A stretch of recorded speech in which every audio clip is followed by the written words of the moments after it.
ব্যবসা বাণিজ্যের বিশ্লেষণ নিয়ে ডিবিসি নিউজের নিয়মিত আয়োজন ইসলামিক ব্যাংক চালি খাতায় স্বাগত জানাচ্ছি। আপনাদের সাথে আছি আমি রিফাত তাসনোভা। এলএনজি অনেকাংশেই জ্বালানি নির্ভরতার কেন্দ্রবিন্দু, কিন্তু এ খাত নিয়েও আছে নানা অভিযোগ। এখনও এলএনজি সরবরাহের সাথে যুক্ত আছে আওয়ামী লীগ আমলের বিতর্কিত কিছু কোম্পানি। এখন প্রশ্ন হলো, এ খাতের দুর্নীতির গল্প কি সত্যি পেছনে ফেলে আসা অধ্যায়, নাকি মূল্য ও চুক্তি প্রকাশ্যে না আনা এই গোপনীয়তা কি দুর্নীতিকে নিয়মে পরিণত করছে দিন দিন? এসব নিয়ে টালিখাতার আজকের আলোচনায় এলএনজি কেনায় দুর্নীতি বন্ধ হলো। আলোচনা করতে আমাদের সঙ্গে দুজন অতিথি যুক্ত আছেন। আমাদের সাথে যুক্ত আছেন জ্বালানি বিশেষজ্ঞ অধ্যাপক ডক্টর এজাজ হোসেন এবং আছেন এনার্জি অ্যান্ড পাওয়ারের সম্পাদক মোল্লা আমজাদ হোসেন। মোল্লা আমজাদ হোসেন, আপনাকে আমরা দেখতে পাচ্ছি, এখন পর্যন্ত আমরা এজাজ আহমেদকে পাইনি, তাই আপনাকে দিয়ে আমরা শুরু করতে চাচ্ছি। এখনও এলএনজি সরবরাহের ক্ষেত্রে যে বিষয়টি বলছিলাম, যে বিতর্কিত কিছু কোম্পানি, বিশেষ করে আমি যদি বলি বিতর্কিত 3টি কোম্পানির নাম কিন্তু সবার আগে চলে আসে, এখনও সেই কোম্পানিগুলো সরবরাহ করে আসে। এই বিষয়ে আপনি কি বলবেন?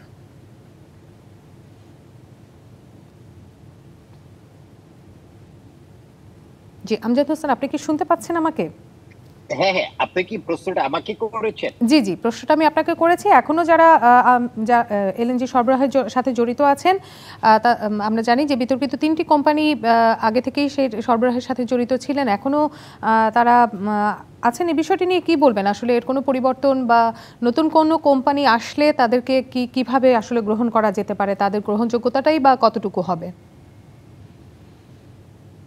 ধন্যবাদ।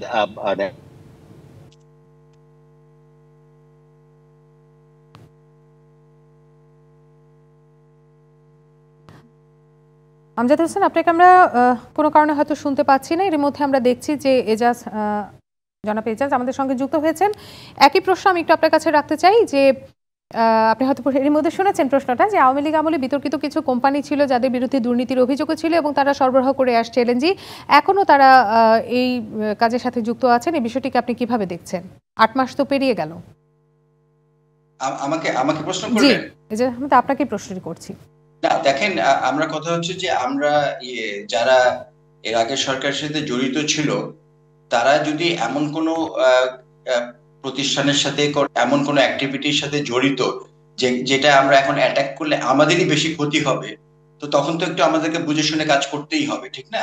তাহলে আমি যেরকম আদানিটা সবচেয়ে বলি, আদানির ব্যাপারে তো অনেক রকম সমালোচনা হয়েছে, কিন্তু এই সরকার তো নিজেরাই বলেছে যে আমরা এরকম যেগুলো কন্ট্রাক্ট হয়ে গেছে এবং যেগুলো আমাদের জন্য অত্যন্ত জরুরি, সেগুলো আমরা হাত দেব না এবং সেগুলো আমরা অ্যালাউ করব।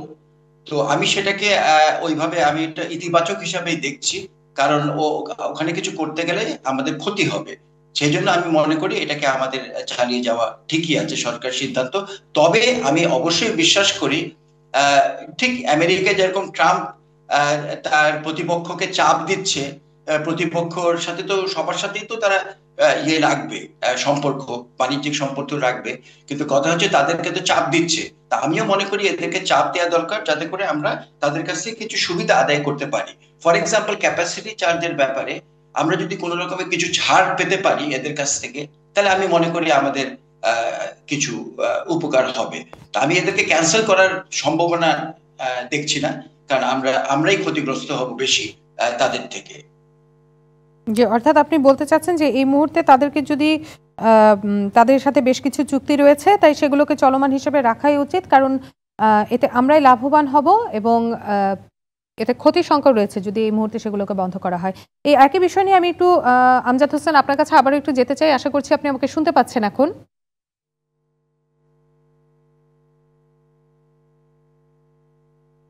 না, জনাব আমজাদ হোসেন এখন পর্যন্ত শুনতে পাচ্ছেন না। জি, শুনতে পাচ্ছেন না। আমি ডক্টর এজাজ আপনাকে দিয়ে আরেকটু এগিয়ে নিয়ে যাই, আমাদের আলোচনাটা।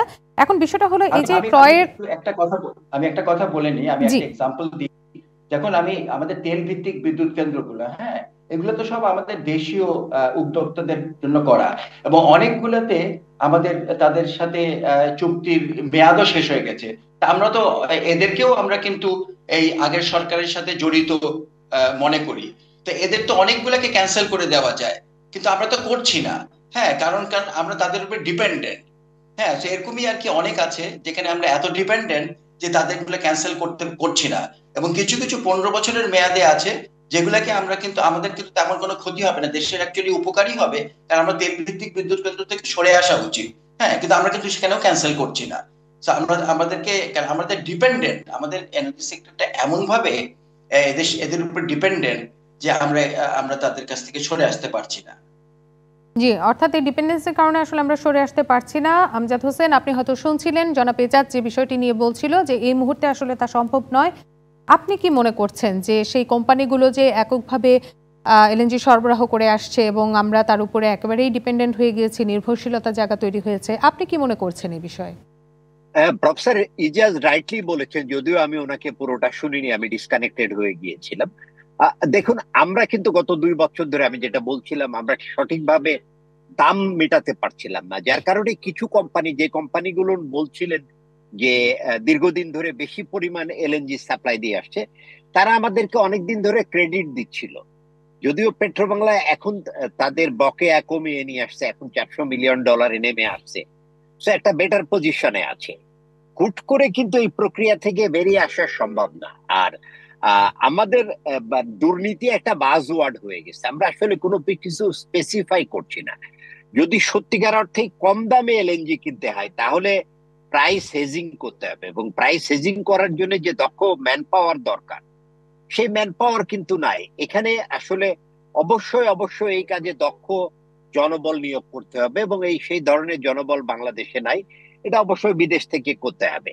আর এলএনজি স্পট মার্কেটে যদি এই মানে কম দামের সুবিধা নিতে হয়, তাহলে আমাদেরকে স্টোরেজ গড়ে তুলতে হবে। দীর্ঘমেয়াদী এবং স্বল্প মেয়াদী দুটা দামের সুবিধা নিয়েই আমাদেরকে কাজ করতে হবে, এর কিন্তু কোনো বিকল্প নেই। এটা মানে আমরা সবাই জানি। এই এই এই এই বিষয়টি এই বিষয়টি আমাদেরকে কিন্তু মাথায় রাখতে হবে, না হলে আমাদের এই বিতর্কগুলো থেকে যাবে। যদিও এই সরকার লিস্টটা আপগ্রেড করেছে কিছুটা, মানে লিস্টটা আপগ্রেড করেছে, কিছুটা সময় লাগবে আরো আপগ্রেড হতে। নতুন নতুন কোম্পানি আসবে, এবং এই মানে পেমেন্ট পরিস্থিতি যদি ভালো হয়, তাহলে কম্পিটিটিভ প্রাইসে আমরা আরেকটু বেটার জায়গাতে যাব। দর্শক, বিরতি নিচ্ছে ব্যবসা বাণিজ্য বিশ্লেষণ নিয়ে ডিবিসি নিউজের নিয়মিত আয়োজন ইসলামিক ব্যাংক চালি খাতায়, সঙ্গে থাকুন। আবারও স্বাগত জানাচ্ছি ব্যবসা বাণিজ্য বিশ্লেষণ নিয়ে ডিবিসি নিউজের নিয়মিত আয়োজন ইসলামিক ব্যাংক চালি খাতায়। আমাদের আজকের আলোচনার বিষয়ে এলএনজি কেনায় দুর্নীতি বন্ধ হলো। আলোচনা করতে আমাদের সঙ্গে যে দুজন অতিথি যুক্ত আছে, এ পর্যায়ে আমি একটু ডক্টর এজাজ আপনার কাছে আবার একটু ফিরে যেতে চাই। আপনি দেখলেন যে শিল্প খাতে আবারও 33% গ্যাসের দাম বাড়ানো হয়েছে, বিরতির আগে আমরা যেমনটি ব্রিফিংয়ে শুনছিলাম। তো এখন প্রশ্ন হলো, একদিকে এলএনজি বা আমরা যদি বলি গ্যাস তেলের দাম বাড়ছে, অন্যদিকে ভর্তুকি মাধ্যমে একটি ভর্তুকি দেওয়ার মাধ্যমে বাজেটে চাপ বাড়ছে। এখন প্রশ্ন হলো, এলএনজি কেনায় এখন 8টি মাস চলে গেছে সরকার পরিবর্তনের পর, এই 8 মাসে কি কোনো স্বচ্ছতা এসেছে, নাকি আমরা যদি বলি যে পুরনো যে খেলাটি ছিল সেটিরই কেবলমাত্র মোড়ক পাল্টেছে? দেখেন, এলএনজি পারচেজে যে তেমন কোনো অনিয়ম ছিল সেটা আমি কিন্তু আগে লক্ষ্য কখনো করিনি। হ্যাঁ, একটা হতে পারে যে যারা কন্ট্রাক্ট গুলা পাচ্ছে, হ্যাঁ, তারা হয়তো এর আগের সরকারের নিজস্ব লোক কিন্তু পরিচিত লোক হতে পারে, সেই অর্থে এখানে কারসাজি ছিল হয়তো। কিন্তু কথা হচ্ছে যে এগুলো তো আন্তর্জাতিক দামের ব্যাপার, এখানে তেমন কিছু করার সুযোগ নেই। তারপরে আবার আমাদের অনেক কিছু নিয়ম মেনে কিনতে হয়, তো সেখানে কোনো অসুবিধা নাই। সমস্যা হচ্ছে যে আমরা এলএনজি যে কিনবো, ফর এক্সাম্পল আমি যদি বলি এখন এই মুহূর্তে এলএনজির দাম কম, হ্যাঁ, এবং এটা হয়তো 2 সপ্তাহের মতো থাকবে, তারপরে আবার বেড়ে যাবে। কিন্তু আমরা যে যখন যে কমে যাচ্ছে দাম, ঠিক ওই সময় যদি আমি দামটা অর্ডার না করতে পারি, তাহলে কিন্তু আমি সেই সুবিধাটা পাচ্ছি না। আমরা দেখছি $15-16 আমরা কিনেছি, যদিও এই মুহূর্তে $11 থেকে $12 এবং $10 নেমে যেতে পারে। তাহলে ঠিক যখন $10 নামবে, তখন যদি আমি অর্ডারটা না প্লেস করতে পারি, তা আমাদের ওইসব এই যে রিফর্ম আমরা যেটা বলছি, আমাদের রিফর্ম দরকার। আমি কিন্তু এরকম রিফর্মই দেখতে চাই, যে রিফর্ম দিয়ে আমাদের দেশের উপকার হবে, এবং তাতে অ্যাকচুয়ালি নিয়মতান্ত্রিক একটু ব্যতিক্রম হলেও আমাদের যারা এটাকে নিয়ন্ত্রণ করবে তারা যদি সৎ থাকে এবং তাদের উপরে যদি একটা নজরদারি থাকে, তাহলে কিন্তু আমরা ভালোভাবেই এই পারচেজ গুলা করতে পারবো। আমার মনে হয় এখানে পারচেজের ব্যাপারে আমাদের যেটা দরকার সেটা হচ্ছে যখন পারচেসটা করা দরকার তখন যেন আমরা করতে পারি। পদ্ধতি আমি মনে করি মোটামুটি ঠিক আছে, আগেও যা ছিল এখনো তাই আছে। এখন নিশ্চয়ই যারা অন্য নতুন যারা আছে উদ্যোক্তা, তারা বোধহয় এই টেন্ডারে পার্টিসিপেট করতে পারছে। সেটাই তো আমাদের উপদেষ্টা বলেছিল যে সবাই পারবে। এটা আগে যেরকম কিছু কিছু পরিচিত ব্যক্তি, কিন্তু পরিচিত নামের ব্যক্তিরাই এই টেন্ডারে পার্টিসিপেট করতো। সেক্ষেত্রে আমজাদ হোসেন, ডক্টর এজাজের কথা ধরে আপনাকে একটু জিজ্ঞেস করতে চাই যে উনি যেমনটি বলছিলেন নতুন কেউ পার্টিসিপেট করতে পারলে সেখানে তাদেরকে পার্টিসিপেশনের সুযোগ রয়েছে, কিন্তু এখানে নতুন কেউ যদি পার্টিসিপেট করতে চায় তাহলে তাদের গ্রহণযোগ্যতা কতটুকু হবে? না না, দেখুন, এইভাবে উন্মুক্ত ভাবে স্পট এলএনজি সাপ্লাই দেওয়াতে অংশগ্রহণ করার কোনো সুযোগ নাই। আগের সরকারের সময় নির্ধারিত একটা ফরম্যাটে তালিকাভুক্ত করা হয়েছিল, এই তালিকার সংশোধন করেছে অন্তর্বর্তীকালীন সরকার, সেখানে আরো নতুন কিছু কোম্পানি যুক্ত হয়েছে। এখন ইজাজ ভাই রাইটলি বলেছেন যে এইটা ইন্টারন্যাশনাল মার্কেটের যে প্রাইস ট্রেন্ড, এটা কিন্তু ফিক্স, কিন্তু আমরা প্রাইসের এই কম প্রাইসের সুবিধা নিতে পারছি না আমাদের পদ্ধতিগত জটিলতার কারণে। ধরুন, ভালো প্রাইস পেতে গেলে আমাদেরকে 24 ঘন্টার মধ্যে সিদ্ধান্ত নিতে হবে, কিন্তু আমরা এখন সেটা পারছি না। আমাদের সিদ্ধান্ত নিতে 72 ঘন্টা বা 96 ঘন্টা লাগছে। যার কেন কারণে সেটি হচ্ছে আমি একটু আপনার কাছে জানতে চাবো যে আমজাদ হোসেন কেন এমনটি হচ্ছে, কেন, এর কারণটা কি? শোনো, আমরা জাতি হিসাবে আমাদের মাথায় ঢুকে গেছে যে স্বচ্ছতা মানেই এটা পারচেস কমিটিতে নিয়ে যেতে হবে, দরপত্র করতে হবে, করে প্রতিযোগিতায় যে সবচেয়ে কম দাম পাবে তার কাছ থেকে নিতে হবে, এবং এই যে এই পারচেস কমিটিতে যে অনুমোদন করতে হবে, এইটার মানে যে প্রক্রিয়াটা, এই প্রক্রিয়াটা আগে ছিল যে সময়টা, এখন সময় আরেকটু বেড়েছে, যার কারণে কিন্তু আমরা কম দামের সুবিধাটা নিতে পারছি না। আমি মনে করি এলএনজি মানে স্পট এলএনজির সুবিধা নেয়ার জন্য অন্যান্য দেশ কি ফলো করছে সেইটা দেখে আমাদের ওই কায়দায় আগানো উচিত, এবং পারচেস কমিটি থেকে অ্যাডভান্স মানে প্রাক সেক্ষেত্রে ক্রয় আমি একটু জনাব এজাজ আপনার কাছে আবার একটু যেতে চাচ্ছি, তাহলে ক্রয়ের স্বচ্ছতা আনতে আসলে এলএনজি চুক্তি যাচাই বাছাইয়ের কোনো প্রয়োজন আছে কিনা, আপনি কি বলবেন এই বিষয়ে?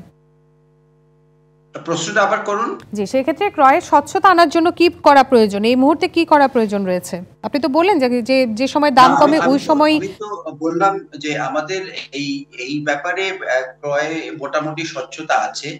আমি তেলের পারচেজও আমাদের যেটা আছে, যেহেতু আন্তর্জাতিক বাজারে ইন্ডেক্স দামে কিনতে হয়, এখানে তো অস্বচ্ছতার কোনো সুযোগ নেই। অস্বচ্ছতাটা যেখানে আসে এই যে কমিশন বলে যেটা, হ্যাঁ, কমিশনে একটা একটা অস্বচ্ছতা আসতে পারে, কিন্তু সেটা মূলত ডিপেন্ড করে কোন কোম্পানিকে কাজটা দেয়া হলো। আমি এখন এক্সপেক্ট করছি যে এটা কমপ্লিটলি ওপেন ট্রান্সপারেন্ট, যে কোনো কোম্পানি, আগে হয়তো অনেকদেরকে বার্ড ছিল, তারাও এখন পার্টিসিপেট করতে পারবে এবং তারা কিনবে।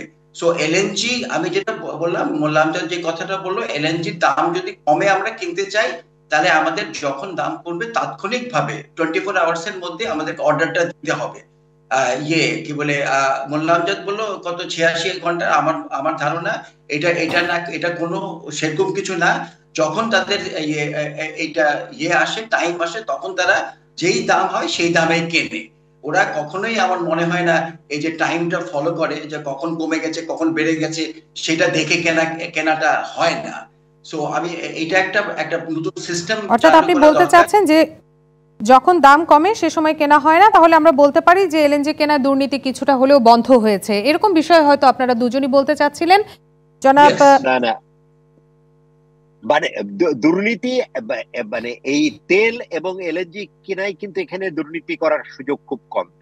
ধরুন, আমি মোল্লা আমজাদ, আমার একটা কোম্পানি আছে, আমাকে কাজ দিলেন, আমি ওই মানে স্লটে লোয়েস্ট হলাম, যার কারণে আমি কাজটা পেলাম, কিন্তু এটাতে তো আমার কিছু প্রফিট থাকবে। এখন যে ব্যক্তি আমাকে কাজ দিল, আমি যদি প্রফিট থেকে এই প্রফিট তার সাথে শেয়ার করি, এখানে দুর্নীতি আপনি ধরতে পারেন এটা, কিন্তু এটা প্রমাণ করবেন কিভাবে যে এটা দুর্নীতি করছি? কারণ লোয়েস্ট যে হয়েছে তার কাছ থেকেই তো আমি পারচেসটা করলাম। জি, ডক্টর এজাজ এবং মোল্লা আজাদ, আপনাদের দুজনকেই ধন্যবাদ জানাচ্ছি এতক্ষণ সাথে থাকার জন্য। শেষ করছি ব্যবসা বাণিজ্যের বিশ্লেষণ নিয়ে ডিবিসি নিউজের নিয়মিত আয়োজন ইসলামিক ব্যাংক চালি খাতা। সবাই সঙ্গেই থাকবেন।